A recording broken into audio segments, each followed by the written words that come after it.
All right, 9/11 on the clock. Welcome back, everyone. OKC continues to grow year after year, and as the city changes, we're keeping up with its leaders like Oklahoma City Police Chief Wade Gourley, and he joins us live in studio. Chief, good morning to you. Good morning. Good to be here. Welcome in. This is the first time I've talked to you here in studio, so it's good to catch up and have this conversation about what's going on around here. Absolutely. So let's start with this. There's a lot of talk about this impounding ordinance that came up in the city council meeting the other day. Can you tell us what that ordinance says? We had an ordinance in place that dealt with crimes such as when someone runs from us, a pursuit, human trafficking, prostitution, where that allowed us to impound vehicles to try and stop those crimes. And so this was just something we wanted to add to that. And this has really become a trend around the country that's causing problems. And it comes up in major city chiefs every time we meet. And these individuals, they're not kids that are out, just having fun. There's a criminal element to this. We recover firearms from these groups. We've solved homicides as a result of some of these interactions that we've had with these folks. And so this just gives us a tool for public safety that allows us to impound these vehicles on these individuals that are committing this criminal behavior by shutting down streets and creating a danger to the public. How much of an issue has street racing become here in OKC? It has become an issue all across the country, and it's really growing here in Oklahoma City too. We've had several interactions. Matter of fact, one of our first homicides of the year was a result of one of these events where some folks got together and got in a confrontation and wound up being a shooting, and an individual was killed. And so we want to do everything we can to protect public safety.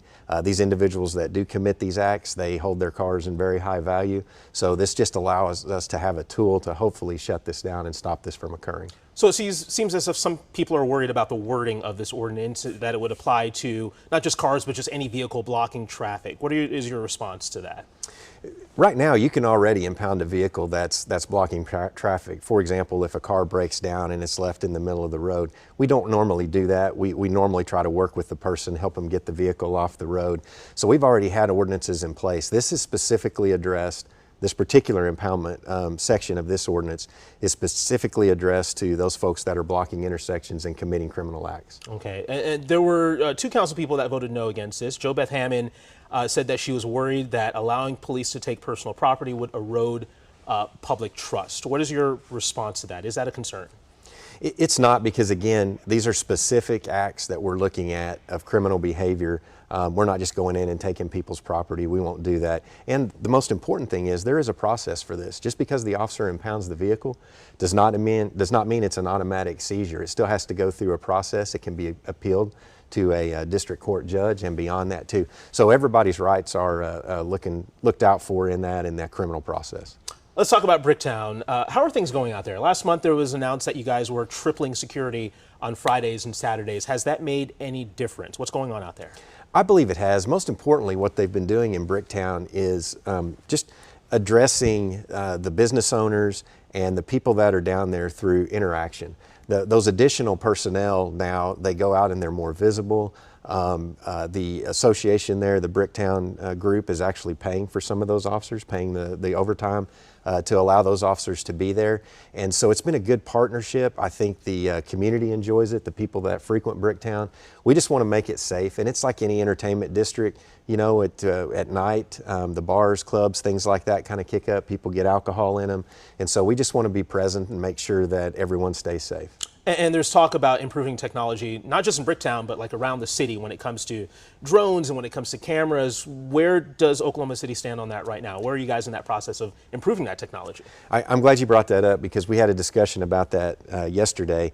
And technology for us is a game changer in that right now, we're 170 officers down. It's very hard to recruit and hire police officers. We're doing a good job of trying to get them in the door, but it takes about a year to get a police officer out on the streets. So the use of technology, when you have cameras in place, we've hired more civilian personnel on the backside of that to monitor those. Things such as drones that you can fly in large crowds and look for specific individuals that are causing a problem, and just help keep the public safe has really helped us. It's been a game changer. Okay, let's talk about the State Fair. It's in town right now. A lot of people heading out there. Talk about your role and your department's role when it comes to the State Fair. How does a law enforcement presence look out there? For the most part, it's just community relations. We're there to be visible. to let the public know we're there, interact with folks, let them ask questions. I would say probably the majority of our day out there is spent giving directions. You know, where's this particular booth? Where's this ride? And so that's the majority of what we're doing. But the number one goal for us out there is public safety.